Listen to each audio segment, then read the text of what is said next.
Welcome back. Thanks so much for joining us for another episode. We have talked about the different phases of what you need to do when you're dealing with a breach or a threat, but we do need to hit the rewind button and talk a little bit about what to do before you even have to deal with a breach. Before you even get to that stage, you got to prepare. Yeah, we love those recommended steps of detection and analysis and containment and eradication and recovery. Awesome ideas. Now let's back up the truck a minute, as Sophie alluded to. What the heck would we be focused on before those phases even get enacted in our organization? Well, one of the things that's huge, and it's near and dear to our hearts here, it's not why we're bringing it up. It's just a fact. This is a great time to give training. Training on the incident response plan, procedures that must be followed. Remember, one of the recurring themes we had was evidence. Evidence.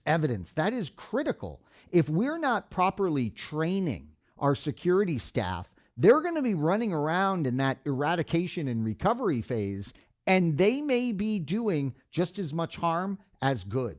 So lots of training should take place around the preparation phase before you even outline your incident response plan.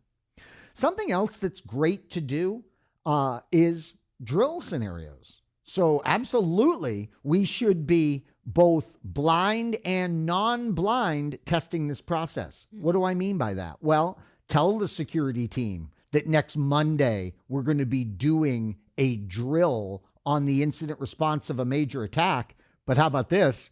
In a month from now, go ahead and do it in the blind, where they don't know it is a drill. That will really help to test the overall incident response plan, and a great way to test our training methods. You know, I mean, we know in the world of computer certifications, we study, we understand the procedures, then we go take a test. Well, we could really do that in the corporate environment as well.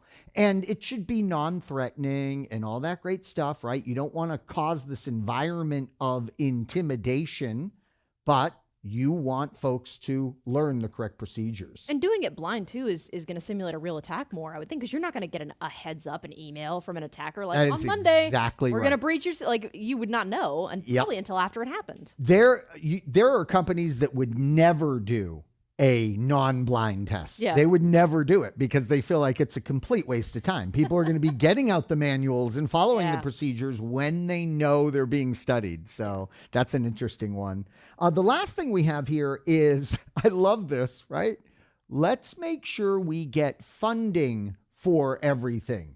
There's a quote here in the ACI studios, and it says, it's from President Biden, actually, before he was the president, and it says, don't tell me what you value. Don't tell me what you value. Show me your budget and I'll tell you what you value. And that's such a great quote. And it reminds me of this exact scenario where if the company doesn't value this, they're not really going to fund it. They're not going to put any kind of budget behind it. So we want to make sure we get a budget in place for incident response. We want to make sure we got everything paid for that we're about to engage in. Obviously, that's a really good thing to do before you start working on your incident response. Now's a good time too, before anything happens security-wise, to get your tools together, to create playbooks of actions that specific individuals are going to need to take. To do that, business continuity and disaster recovery planning so that we can be back up and running as quickly as possible. And then finally, tabletop workshops. Have you heard this one before? All right. So what a tabletop workshop is it's a pen test that's kind of soft. So what you'll do is you'll literally get around a table and you'll have typically one of the IT security team members describing an attack. So they describe the attack and they'd be like, okay, Sophie, you're a level 2 engineer at the SOC. What would you do? Okay. And you'd say, oh, I think I would do this. So it's a really just a nice way to simulate security attacks without going through a full pen test, to just leave it at the tabletop. The idea here is it's better than nothing. Like a Dungeons and Dragons method. That's exactly right. In fact, I'm going to use that and think of that every time, Sophie. That's great. But yeah, it's better than nothing, right? And again, this is something that you would be doing before you even get into the full-fledged design of your incident response. Maybe you'll get great ideas out of those tabletop workshops. I thought you might be interested in that, so I did include a link on how to do great tabletop workshops in your study notes. And Sophie, before I forget, I wanted to remind everyone of this for the last 11 episodes. A lot of folks will ask me for my slides because they want to use those to study to. You already have them, folks. I put everything and more in your show notes. So all the slide material and more is in the show notes. So take advantage of those if you want these to study from. Have there been any big changes in the generally agreed upon preparation phase recently? I would say not really, except cloud and the cloud set of tools can really help us now more than ever. So I think we're seeing lots more cloud-based tools. I would say that's one major change as we prep for this. Also, Sophie, I just thought of this. We're finally getting more budget, right? So we really are, back to that Biden quote, we finally really are getting budget. And that quote is great, right? Because if you go into an organization, Soph, and you go, where's your budget for security? And it's teeny tiny, well, then they really aren't taking it very seriously. Yeah, that's true. Show me your budget. I'll tell you what you value. That's right. I forgot we have that quote wall out there. We have all these quotes from different Yeah, we have great ones. One of my favorites is Yoda's quote out there. Oh, is it the do or do not? There is no try that's out there? And I bet you have a great impression of that.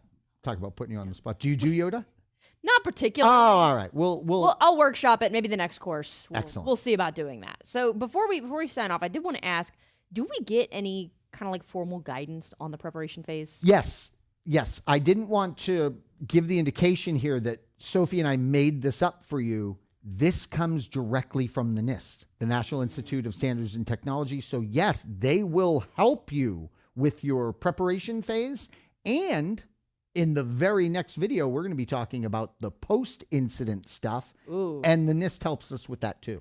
The before and after. The before and after. So we talked about what happens during when you're dealing with a threat. We've talked now about what happens before, or what you should be doing before you ever get hit with a breach. And if you stick around, you'll get to hear about what you need to do after a breach has been contained. So thank you for walking us through this great information. My pleasure, Soph. And thank you for joining us. We'll see you next time.